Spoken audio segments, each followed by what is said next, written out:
Immortal Realms gameplay is this empire-based overworld mode where you're traversing the world and you're exploring while capturing provinces and utilizing the buildings in these provinces to establish an economy of yourself. You can recruit units, you can find items and find important things for yourself, find small bosses that you can fight. When you're on the overworld, most of the time you'll be running around and capturing provinces. Capturing a province is like the primary mechanic of actually building your empire. And so in the overworld we have a bunch of different actions you can take with a lord, and it sort of depends on what province you're in. So if you stamp into a new province, you can claim it, and then if it's a city, let's say, you can either choose to feed on the population there to gain some extra blood, or you can choose to upgrade the province to have it like grow faster or have a higher population limit or such.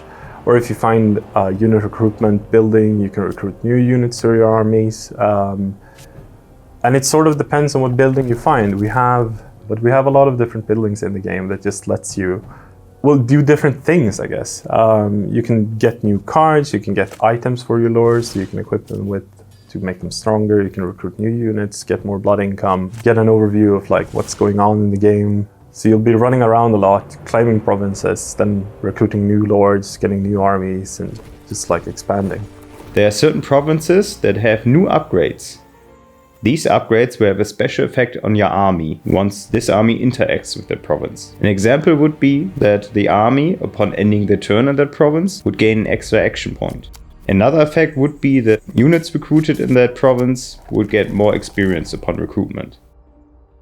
If you're fighting in the campaign, you will have one central lord that the game surrounds, and that lord will, depending on battles and how they interact in the game, what kind of provinces they take, or if they manage to buy cool stuff for themselves and so on, they will gain experience. And these experiences are kind of like a tech tree in the old school kind of strategy games, where you'll be able to upgrade your lord or increase your economy and do a variety of things.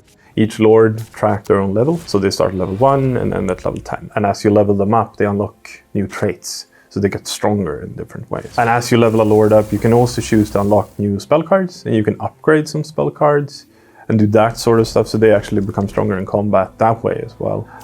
Your clan also levels up. You have legacy points, as we call them, so that as you play the game, you gather XP, you have a little bar, your clan levels up, and then you can open that up and it's a whole tech tree where you get to choose your way of playing this clan. Do you want to focus on some more economy upgrades? Do you want to focus on like, let's make the lords really strong? Do you want to focus on let's get better units into play? Or do you want to make certain stuff cheap to do, perhaps? You know, different avenues of approaching gameplay, I guess. Shrines are capture points on the battle map that will offer your units bonuses upon capturing them. These bonuses grant your units special abilities, like restoring mana on a kill or lifesteal, and can help you turn the tide in a battle.